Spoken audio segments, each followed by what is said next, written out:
While browsing Goodreads, I stumbled upon a little number titled Blackheart Metal Monster, written by Michael Faun. I didn't really stumble on it, I specifically looked up fiction books about metal because I was bored. Anyways, I skipped on over to Amazon and signed up for yet another free trial to read it, and might I just add that the fact it's one of those books you get for free with Kindle Unlimited had me absolutely stoked. Not to mention the title, which was, well, if you haven't read it, it's incomprehensible. But I spent my youth reading free Kindle books when I couldn't beg my parents to purchase the next book in the Percy Jackson series for me instead. And if you don't know what sorts of titles come free with Kindle, the selection of books looks very similar to the book selection at Ollie's. If you know, you know. But since I feel bad about excluding the others, let's talk about something everyone can enjoy now. A summary of the book. I keep forgetting to say my reviews are not spoiler free. I'm spoiling this book that was published 10 years ago, so prepare. And if you want to go on an absolutely wild ride, I recommend reading it before listening to this review. Immediately, I was in stitches because our main character's name is Throat Butcher, which is silly enough on its own. But I have this problem where my thoughts operate solely on the basis of word association, so like two glowing neon signs in my brain were the words Throat Goat and Necro Butcher in closer proximity than they ever should be. Remaining on topic, Throat Butcher is the lead singer of a black metal band in the middle of a performance that involves, of course, pig's blood as well as a catskin jacket. As you will come to find out, I have a theory that this is Mayhem fanfiction. The show is also going horribly, by the way, or if you're into that sort of thing, really well, with the bassist, Oyvind, being electrocuted because he did not unplug his bass before dumping pig's blood on himself. Rookie mistake, honestly. And Throat Butcher, to quote the novella, felt like a tree after stumbling over a coffin-shaped box backstage. Even worse, the acid-riddled goat blood his manager gave him was extra spiked, and our main man turns into a half-spider, half-goat beast. Now, it's unclear to me whether this change lasts throughout the book or is just a temporary side effect, which honestly makes things a little bit more fun, so keep that in mind while we continue. Unfortunately, this prologue was not a dream, and our first chapter opens on Oyvind's funeral. Yet again, we have a suspicious mention of a red recording house deep in the Norwegian forest. As they mourn their dead bassist, we see some lovely interaction between Throat Butcher, Nex, and Skin Reaper, our valiant band members. Some more valiant than others. With their manager Tabitha, the three plan to perform an amateur exhumation on their fallen brother after the funeral. Skin Reaper is anxious about it, understandably, and wishes he'd already left the band. We get Tabitha's point of view then as she's headed toward her meeting with the band, where the clerk at the gas station acts creepy and asks about the band, and I bet that won't come up again at all. Her meeting is actually Oyvind's satanic funeral that they're going to perform with his kidnapped corpse. Skin Reaper is again anxious and says that he doesn't believe in this stuff for real. The rituals and the sacrifices and the overall image of black metal is more of a game to him that he partakes in for fun. Quote, "We just have to put Aderonimus back in his grave, and then it's like it never happened." The band goes downstairs to record a tribute album under Tabitha's orders while the mouse chews on their buddy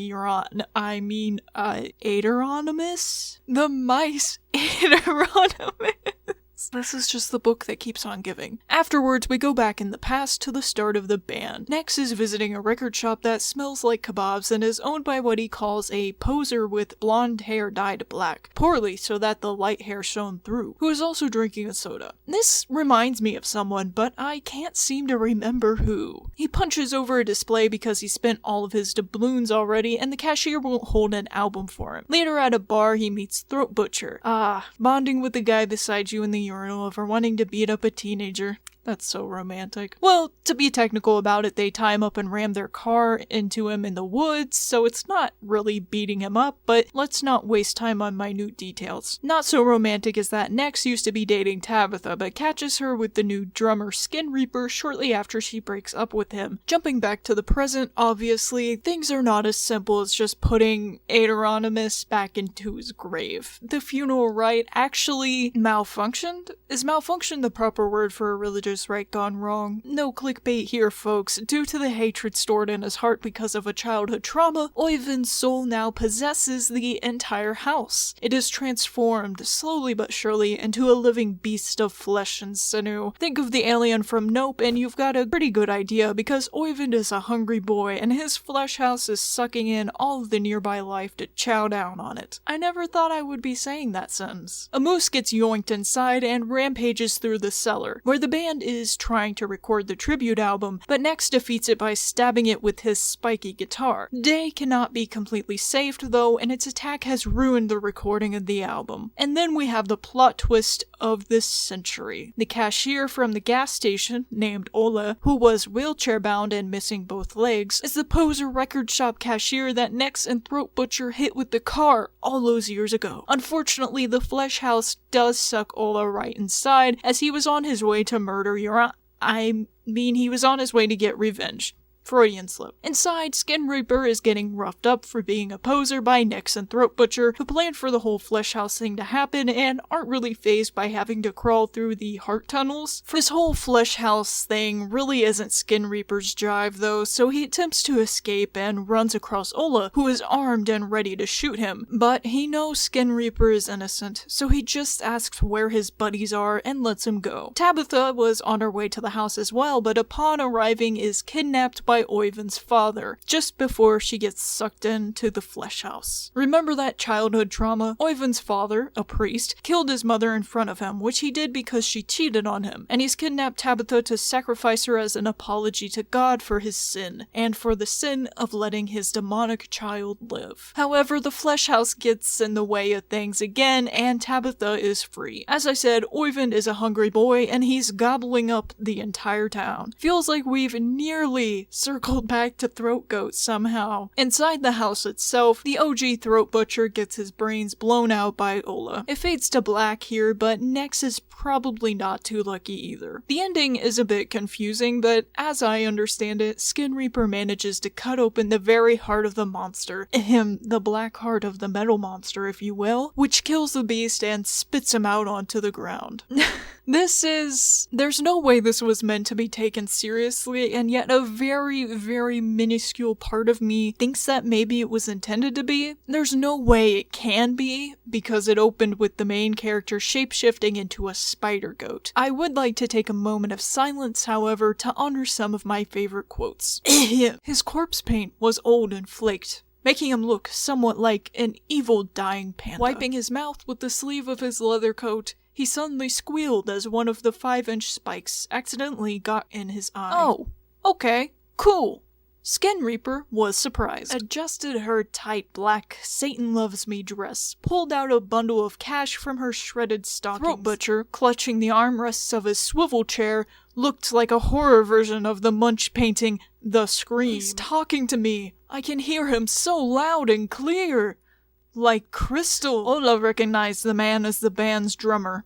Skin Peeper or Skin Leaper. But while it is funny for the most part, it does have questionable cringe-inducing excuses for jokes. It was 2013, so go ahead and take a couple guesses at what I mean. I am hesitant to show some of it just because of YouTube guidelines, so I'm not going to show all of it. And you could write this all off as characterization since it is third-person limited point of view. Well, you could do that in most books, but this is the kind of work where I just know it was written in because the author thinks it's funny, or else it wouldn't be there. And I'm sure some middle-aged white Republican man who listens to Cannibal Corpse will call me a pansy snowflake for pointing out problematic jokes here, but who cares? I don't think identities are punchlines, and I think anyone who does is a bit too easy to please. Also, am I stupid, or did the author misspell crones as crowns? Which is really weird, because he lives in Sweden. Speaking of which, this is a satire, so the quality of the writing itself is not meant to be high, obviously. There are though some issues with it, like grammar and general overusage of adverbs and such, not to mention some editing negligence like the aforementioned crowns, and some other inconsistencies that I'll probably be showing on screen right now. The bio at the end says he lives in Sweden, so probably English isn't his first language, which is a vibe I got from the nature of the errors. I have had a lot of European friends, and they generally tend to make the same mistakes just due due to how a lot of their native languages are structured. But there are also larger scale errors that I don't feel as bad about pointing out, like flat characters that blend together, poor pacing, and these random flashback chapters that are not distinct in any way from the present day narratives that makes it really confusing until you figure out what they are. I sent this book to a friend because I wanted confirmation that I wasn't dreaming it, and he was also very confused by it. I'm a particular fan of satire that's funny, but also written incredibly well. So you laugh and then you feel betrayed because that sense was kind of beautiful. But there's always a time and place for stuff like this book too, in my opinion. Mainly Archive of Our Own under the crackfic tag, but I digress. Actually, it really feels like a fanfiction, so let's get into that little theory of mine. It's that specific kind of parody that you will find in crackfics and similar silly endeavors. I wasn't kicking around AO3 in 2013, so I can't say this for certain, but it definitely feels like my man wrote Mayhem Evil Dead parody fanfiction and thought we wouldn't notice if he published it. I mean, come on. The bassist's real name is Oyvind, but his stage name is Aderonimus. Girl. Not to mention the other members are clearly parallels for black metal scene members. Next is a bit difficult. Me and my friend couldn't figure it out. We kind of decided on Varg. I'm sorry. Fart. Throat Butcher was obviously a dead parallel with the cat skin jackets and generally off-putting aura. Skin Reaper. Now my friend said Skin Reaper felt like a Hellhammer parallel to him, but personally his pathetic energy leads me to believe he is inspired by Necro Butcher. Duke it out in the comments and let me know which one of us is right. Towards the end, the author seemed to be genuinely enjoying himself because the jokes faded away and the weirdness kicked in full gear.